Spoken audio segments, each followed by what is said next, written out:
दोस्तों बात करें तो आने वाला जो जमाना है ना, वहां पे इंटरनेट पूरी तरीके से बदलने वाला है। यहाँ तक कि मैं बात करने वाला हूँ कि पिछले 10-20 साल से जो इंटरनेट की तस्वीर आप लोग देख रहे हैं, ये शायद आने वाले 10 साल में पूरी तरीके से बदल जाएगी। यानी कि एक जमाना था यहाँ पे वेब 1.0 का, फिर आई बारी वेब 2.0 की, और फिर अब आने वाला वेब 3.0। लेकिन यार आखिर इसका मतलब क्या होता है यार, वेब 1.0, 2.0, 3.0 का, और साथ ही वेब 3.0 में बात होती है यहाँ पे क्रिप्टो की, NFT की, मेटावर्स की। यार इन सब चीज को यहाँ पे डीबंक करने वाले और सरल भाषा में आप लोगों को समझाऊंगा कि आखिर इन सब का मतलब क्या रहता है और फ्यूचर में आखिर किस टाइप का आपको इंटरनेट यहाँ पे देखने को मिल सकता है। क्योंकि 10 साल बाद इंटरनेट की जो तस्वीर है वो पूरी यहाँ पे बदल सकती है। तो इसी बात पे वीडियो को लाइक कर लो, चैनल को यहाँ पे सब्सक्राइब कर लो। और हाँ, मेटावर्स का एक वीडियो काफी जल्दी यहाँ पे इस चैनल पे आने वाला है, और उस वीडियो को मिस नहीं करना चाहते ना, सब्सक्राइब क्यों नहीं करते, बेल आइकन क्यों नहीं दबाते। चलिए सबसे पहले अब बात करते हैं आखिर वेब 1.0 की शुरुआत कैसे हुई थी। देखो जो सर टिम बर्नर्स-ली थे, उन्होंने यहाँ पे इंटरनेट की शुरुआत करी थी,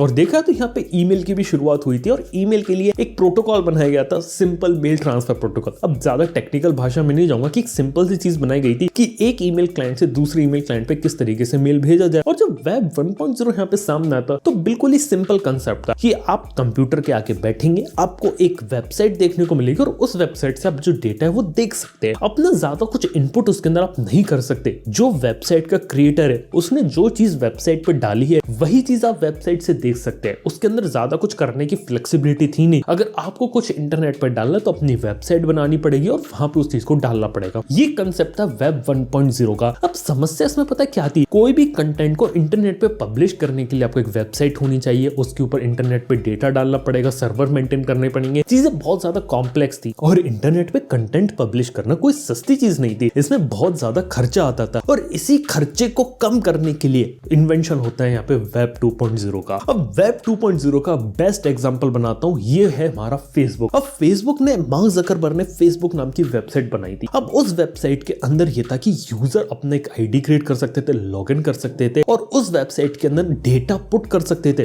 कोई भी आर्टिकल लिख सकते थे, फोटोज शेयर कर सकते थे, वीडियोस देख सकते थे। इवन यूट्यूब कितना अच्छा एग्जांपल है। ये जो यूट्यूब वेबसाइट है ना, ये खुद कंटेंट नहीं बनाती। यूट्यूब के ऊपर जो यूजर्स होते हैं ये वेबसाइट के लिए कंटेंट बनाते हैं। इसलिए कंटेंट क्रिएशन की जो वैल्यू है, जो कंटेंट बनाना, वो अब इतना आसान हो गया कि लोगों को कुछ करने नहीं है। वो एक झटके में जो कंटेंट है वो अपना वेबसाइट के ऊपर डाल सकते हैं और उसको पूरी दुनिया को यहाँ पे दिखा सकते हैं। ये चीज कंसेप्ट था वेब 2.0 का, और इसी कारण से जो सोशल मीडिया वो बहुत बड़ा एक जबरदस्त हिट साबित हुआ। अगर हम बात करें ट्विटर की, यही सेम कंसेप्ट है। फेसबुक, यूट्यूब या टिंडर तक में भी यही सिमिलर कंसेप्ट यहाँ पे चल रहा है। यही कहानी होती है वेब 2.0 की, कि कंपनियों को इतनी मेहनत नहीं करनी पड़े कंटेंट के लिए, यूजर कंटेंट डाल रहा है और वो आप यहाँ पे आप देख सकते हैं। ये चीज होती है वेब 2.0 की।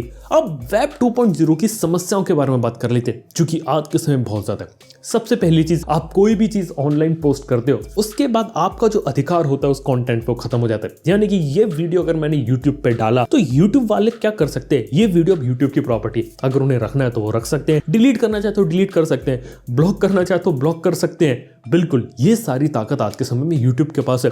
फेसबुक, ट्विटर के साथ भी खेल है, आप उस पर कोई भी चीज लिख सकते हो, पोस्ट कर सकते हो, लेकिन उसको कंट्रोल करना है, कितने लोग उसे देखेंगे, सर्च रिजल्ट में आएगा या नहीं आएगा, पूरा कंट्रोल बाद में उनके पास आ जाता है। और इससे प्रॉब्लम आती है यार, फ्रीडम ऑफ स्पीच की प्रॉब्लम आती है कि लोग कुछ ऑनलाइन देखना चाहते हैं लेकिन वो चीज उन्हें देखने को मिल नहीं रही, या फिर दुनिया को कुछ चीज दिखाना चाहते हैं, बीच में सेंसरशिप आ गई, ब्लॉकिंग हो गई, यानी कि लोगों के हाथ से पूरा कंट्रोल चला गया।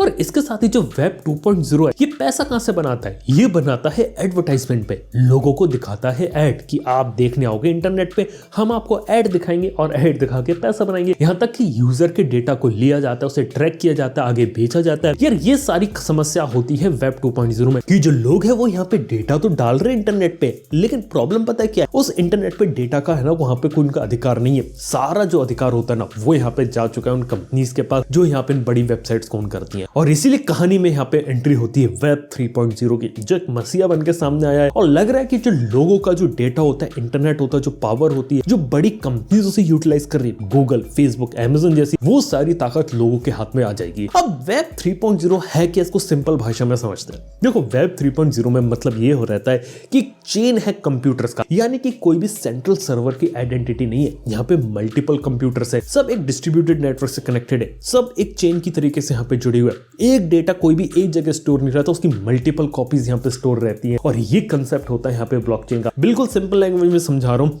इससे पहले अगर आपने टॉरेंट यूज किया तो वो भी यही कहानी रहती है। टॉरेंट में एक फाइल किसी सेंट्रल सर्वर पे नहीं रहती, एक फाइल देखा तो बहुत सारे सर्वर्स, बहुत सारे कंप्यूटर्स पे रहती है। आप डाउनलोड करते करते उस फाइल को यहाँ पे अपलोड भी कर रहे होते, क्योंकि जितना आपने डाउनलोड किया उतना आप यहाँ पे अपलोड भी करते हैं। और ये एक काफी अच्छा एग्जांपल होता है यहाँ पे वेब 3.0 टेक्नोलॉजीज का। और ऐसे ही ये जो टेक्नोलॉजी का जब हम नाम सुनते हैं ना, ब्लॉकचेन वगैरह, हमारे दिमाग में क्रिप्टो आता है। अब क्रिप्टो भी सिमिलर कहानी है यार। यहाँ पे क्या रहता है, कंप्यूटर्स का जो नेटवर्क रहता है यहाँ पे वो ब्लॉकचेन के अंदर मेंटेन करते हैं। सबके पास एक लेजर रहता है, इंफॉर्मेशन रहती है कि किस खाते में कितने क्रिप्टो है। और ये देखा है तो कोई सेंट्रल आइडेंटिटी होते ना हुए एक ब्लॉकचेन के अंदर ये चीज जुड़ी हुई है क्रिप्टो की, बिल्कुल। लेकिन अब यही कहानी हम लोग यहाँ पे इंटरनेट को देंगे, यानी कि वेब 3.0 को, जहाँ पे यूजर का जो डेटा रहता है वो पर्टिकुलरली एक सर्वर पे नहीं रहेगा, मल्टीपल डिस्ट्रीब्यूटेड नेटवर्क पे रहेगा। और लोग उसको ओन कर पाएंगे, इंटरनेट पे कुछ भी पोस्ट कर पाएंगे और उसको वो किस तरीके से एक्सेस कर सकते हैं। कहने का मतलब ये है कि किसी बड़ी फेसबुक जैसी कंपनी, गूगल जैसी कंपनी, अमेज़न जैसी कंपनी के पास जो इंटरनेट का सारा पावर है वो ताकत लेकर लोगों को दोबारा से दे देना, ताकि जो लोग हैं वो अपने कंटेंट को ऑनलाइन पोस्ट भी कर पाए,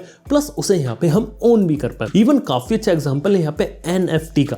NFT का यहाँ पे मैंने पहले वीडियो बनाया है, उसको देखना चाहते हो तो लिंक दे दूंगा ये बटन में। लेकिन बात यहाँ पे ये है कि एग्जैक्टली NFT का देखा जाए तो यहाँ पे ये आर्ट वर्क होता है ना, डिजिटल आर्ट वर्क, उससे बहुत ज्यादा आगे की चीज है, क्योंकि यहाँ पे आपको डिजिटल ओनरशिप मिलती है आपके कंटेंट की। अब किसी भी फिजिकल गुड्स की भी यहाँ पे जो डिजिटल ओनरशिप है वो भी यहाँ दी जा सकती है। जिसकी बात करें, कोई आप लैंड ओन करते हो, प्रॉपर्टी ओन करते हो, यहाँ पे उसके पेपर्स वगैरह मेंटेन किए जाते हैं। लेकिन अगर इन सबको मैं NFT के अंदर डाल दूं, एक डिस्ट्रीब्यूटेड नेटवर्क जो पूरी ब्लॉकचेन रहता है, वहां पे उसे अगर जाके सेव कर दूं ना, तो वहां पे गड़बड़ करना, फ्रॉड कर पाना, ये सब चीजें बहुत ही ज्यादा कम हो जाएंगी। और ये सबसे बड़ी ताकत होती है यहाँ पे NFT की, कि वेब 3 टेक्नोलॉजी का सही तरीके से यूज किया जा सकता है और लोगों के हाथ में वो ताकत दी जा सकती है जो उनके पास इससे पहले यहाँ पे नहीं थी। और ये चीज यहाँ पे इसको सबसे ज्यादा आगे बनाती है। ऐसी बात करें मेटावर्स की। अब मेटावर्स के बारे में बोला जा रहा है कि आप एक VR हेडसेट को पहन के एक बिल्कुल ही वर्चुअल वर्ल्ड के अंदर आप चले जाएंगे और लोगों से वहां पे इंटरेक्ट कर पाएंगे। ये बिल्कुल ही इंटरनेट होगा, लेकिन एक 3D मॉडल के अंदर होगा, जिसके अंदर अपना डिजिटल अवतार क्रिएट करके यहाँ पे आप जा सकते हैं। ये चीज सुनने में ज्यादा अच्छी लगती है। फेसबुक इसके ऊपर काम कर रही है, माइक्रोसॉफ्ट इसके ऊपर काम कर रही है। लेकिन पता है मेटावर्स के साथ भी चीज क्या है कि अभी बड़ी कंपनी से ओन कर रही है। लेकिन वेब 3.0 में बोला जा रहा है कि जो पूरा ब्लॉकचेन नेटवर्क होगा,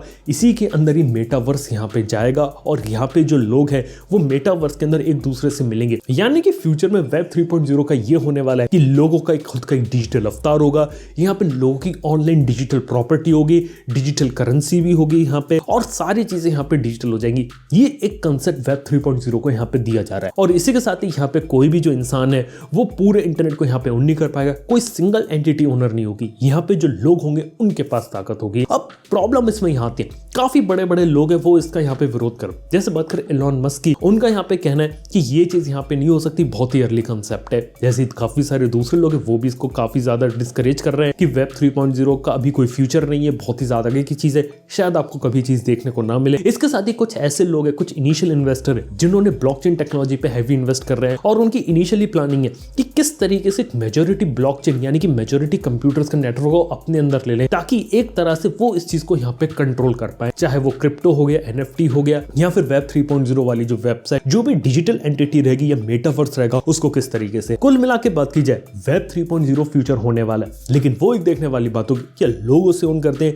या फिर वहां भी जो कॉर्पोरेट कंपनीज है वो ओन करती हैं। क्योंकि कुछ भी हो जाए, ये बड़ी बड़ी जो कंपनीज है, चाहे गूगल, फेसबुक, अमेज़न, किसी के बारे में बात कर ले, ये इनके पास जो पावर होती ना, ये लोगों के पास दोबारा से देना नहीं चाहते। क्योंकि एक बार इनके हाथ से पावर निकल गई ना, तो ये कंपनी, बड़ी बड़ी कंपनियां यहाँ पे बंद हो जाएंगी और इनके लिए काफी से दिक्कत हो जाएगी। तो देखते हैं आने वाला जमाना कैसा रहता है। हालांकि मैं एक बात बता सकता हूँ, वेब 3.0 अभी भी बहुत ही ज्यादा अर्ली कंसेप्ट में। NFT क्रिप्टो को अभी हम देख रहे हैं, आने वाले 10 साल में हो सकता है काफी ज्यादा चीजें बड़ी हो जाए, और इन बड़ी कंपनीज का अगर इम्पैक्ट पड़ा तो हो सकता है काफी सारी चीजें यहाँ पे बंद भी हो जाए। कुछ भी हो सकती कहानी, फ्यूचर को डिटेक्ट कर पाना काफी ज्यादा मुश्किल है, लेकिन देख के काफी अच्छा लग रहा है। और ये एक चीज मैं बता सकता हूँ कि ब्लॉकचेन टेक्नोलॉजी यहाँ पे रहेगी, वेब 3.0 रहेगा, और लग रहा है कि इंटरनेट का जो फेज जो अभी हम देखते हैं, जहाँ पे बड़ी कंपनियां कंट्रोल करती हैं, इनकी एल्गोरिथम्स कंट्रोल करती हैं कि आपको इंटरनेट पे क्या कंज्यूम करना है या फिर क्या पोस्ट करना है, वो सब चीजें थोड़ी कम होंगी और आपको एक बेटर चीज देखने को मिलेगी। देखते हैं फ्यूचर में क्या रहता है। बाय द वे, सब कुछ यहाँ पे समझाने की कोशिश करी, वेब 1.0 क्या था, 2.0 क्या था, 3.0 क्या और क्या कमियां आ सकती हैं। देखते हैं आने वाले 10 साल क्या रहते हैं और इंटरनेट की शक्ल फ्यूचर में आपको कैसी देखने को मिलती है। दोस्तों, ये था यहाँ पे वीडियो वेब 3.0 का। वीडियो अगर आप लोगों को पसंद आए, लाइक करो, चैनल को यहाँ पे सब्सक्राइब करो। मेटावर्स रिलेटेड एक काफी जबरदस्त वीडियो आने वाला है, उसके लिए चैनल को सब्सक्राइब कर सकते हो।